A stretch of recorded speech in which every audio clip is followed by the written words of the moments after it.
I don't know whether you've heard about this. Fishermen across the country's coast and all from Western region, Central region, Greater Accra, they put together a protest yesterday and against the fisheries minister because the premix fuel committee was not adequately being was not managing the allocation of premix. It was not management, it was about dissolution of the premix committees, and that the fisher folks were not. Why did the minister give such a directive? One, I'm not the minister. Two, I understand the workings of the premix committees. It was an alternative that we preferred whilst we were in opposition to the wanton diversion of premix from the fisher folks to the open market. So we, NDC in opposition, provided a solution by telling the fisher folks that won't come. Premix committees will be set up. They will be solely in charge of the haulage and then the distribution. So why the dissolutions now? The dissolution now is that there seem to be some discrepancies and inconsistencies in accountability. Not accountability, in the handling of the premix. And what we sought to remedy seem to be coming back. So in the minds of the minister, who was a vice chairperson at the time were in opposition, and who was so up to speed with the issue, we move in to stem the tide. And so if first dissolving the committee, the various committees, is a way of bringing sanity, then I'll go for it. If you take such a decision, what will happen is that people will first and foremost start to scare you by way of demonstrating, by way of trying to mount pressure on you, and if you don't gather the necessary observative to absorb those pressures, then you fall and you allow them to do their own thing. But I think that this is a very serious political strength that the party holds, and that we should not allow anybody to treat it with contempt. And that I go for what the woman has done. Let us wait and see next step, because she used to be a vice chairperson.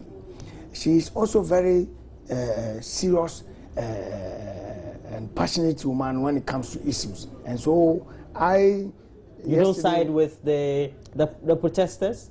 First and foremost, they have every cause to follow the due process by petitioning the woman, engaging the woman for a discussion as to why the dissolution, and then they will come to know whether it will not to their benefit or not.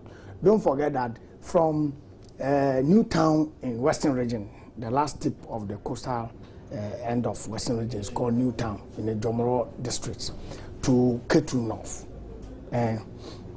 NDC controls all the seats, except even in Winneba, one presidential and lost parliamentary, except Secondary and Takrari.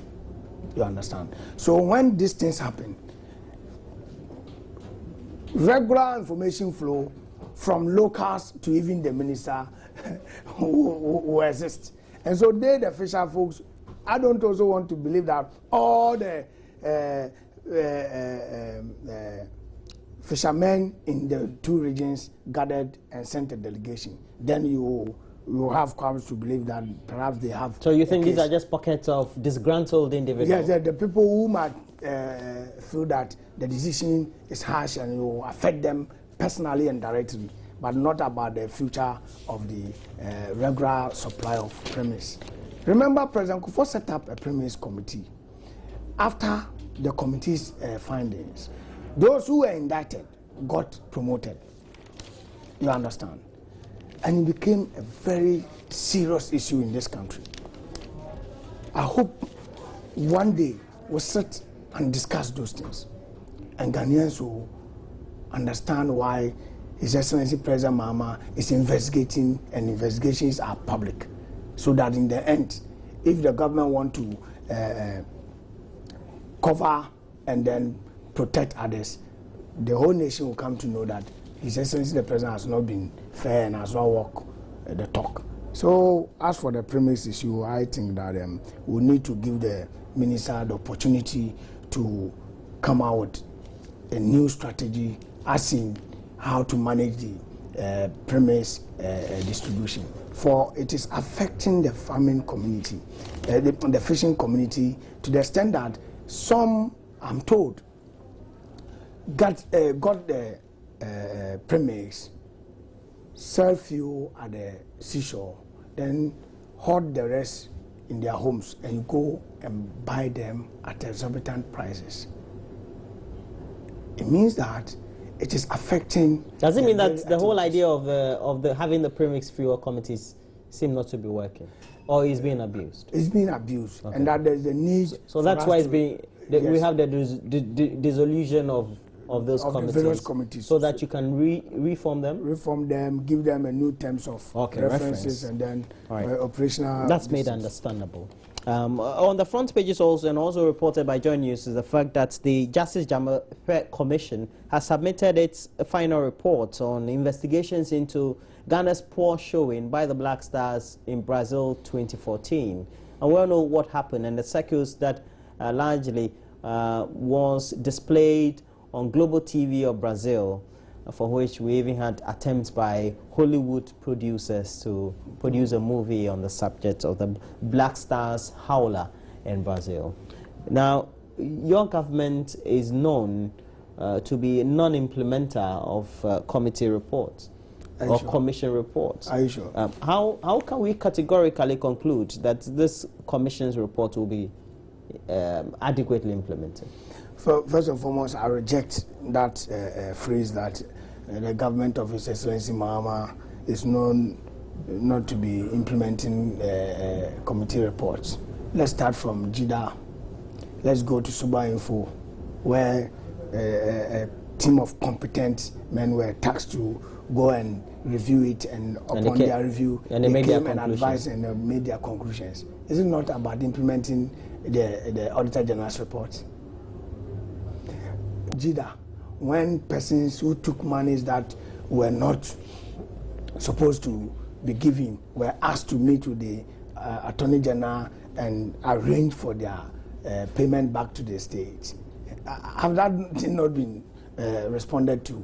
When you get to where this man, Abuga Pele and Asibit or so, have been arraigned before court and have been tried, it's not the implementation of a committee report where SADA board is dissolved and the CEO is asked to proceed on leave, and then other bodies are asked to go and do things that they were supposed to do. For instance, people didn't know the way and manner things work in this country. You know, Ghana is governed by rules, and when somebody break his contractual obligations, you can't hold that person to court and try him on criminal grounds. Roland. So when the guinea fowl episode was being blown out of proportion, like as if somebody has engaged in criminality, it was a contract. The only thing you can do is to bring the person back. Now we're focusing on the Dzamefe Commission. You're giving me an outline of why you can't suppose reports. You can't go on that I can make a conclusion. Yeah, you can't do that. So this will be implemented. This will be implemented, and also it adds to the strength in the president that you always want to follow due processes. If you want to prosecute somebody in this country, you must first and foremost establish prima facie. And how can you do that? You can do that through investigations. When this investigation faults someone, that person must be referred to the CID for criminal proceedings to begin, so that they can proceed to court. For it is said that you cannot call somebody a criminal until he is proven by a court of competent adjudicator. So therefore, these are all new things Ghanaians are witnessing.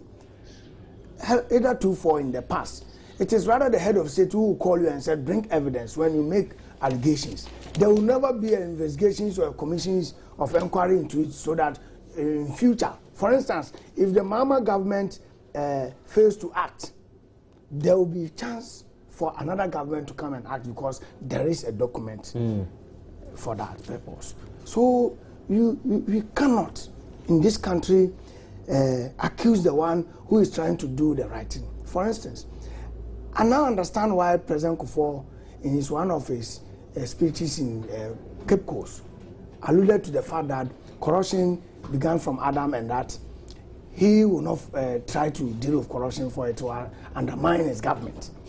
And today, when somebody set up commission of inquiry, when somebody set up investigative bodies, that person rather is called a corrupt person. Just last year, we were adjudged as the third best anti-corruption country in Africa. Yet Ghanaians are not looking at that. It's just about what the opposition is saying, but not what is on the ground.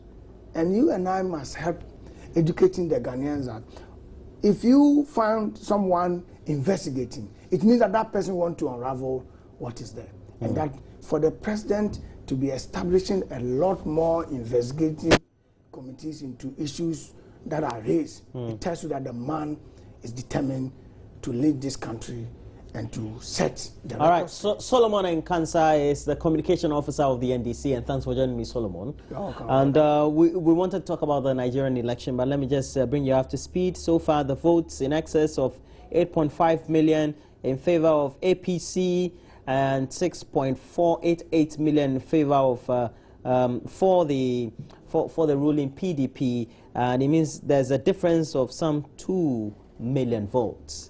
That's but at the count of how many well, states? just about 18, 19 states. So we have about 18 more to go. So those are trickling. As and when INEC is announcing them, we'll have a lot more to say to you on this very channel. Now, we're taking a break. When we come back, we'll be wrapping up.